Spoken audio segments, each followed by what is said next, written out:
Inimene on üks kummaline olend. Meis on enda jaoks palju mõistatusi. Ja minu jaoks oli keskeas, oli mõistatus üks korduv unenägu. Et ma nägin ise ennast mingi 13-14-aastase poisina kõndimas niisugustel vaiksetel jõeäärsetel luhtadel. Ja kuna ma olen Eesti risti põiki läbi käinud, see ei olnud Eesti maa. Ma arvasin, et see on unenäo maa. Ja kui ma 92. aastal hakkasin tegema, ette valmistama õieti öeldes, filmi ingerlastest, uskuge või mitte, ma sattusin nendele maastikele. Need olid väikesed Ingerimaa jõed ja nende ääres olevad heinamaad, kus ma äkki tundsin ära, et issand jumal, need on minu unenäo maastikud. See oli esimest korda, kui ma sain sellest aru. See oli 1992, ma olin juba täiskasvanud mees. Ja alates sellest ajast ma hakkasin mõtlema, et miks see niisugune asi on.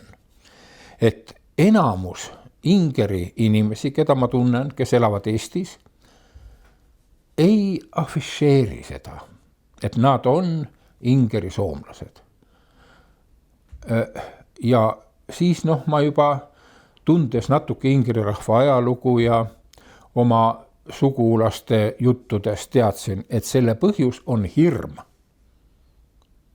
Sest ei ole olemas sellist ingeri perekonda, kes poleks kannatanud Nõukogude vägivalla all. Mina kutsun üles olema aktiivsed ja looma oma tõeliselt elav Ingeri-Soome kultuuri omavalitsus.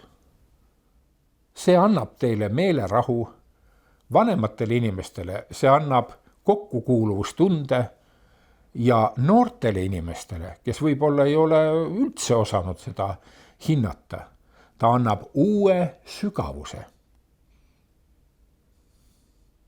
Ja praegu on kõik need etnojuurte uurimised on üle maailma väga väärtustatud tendents.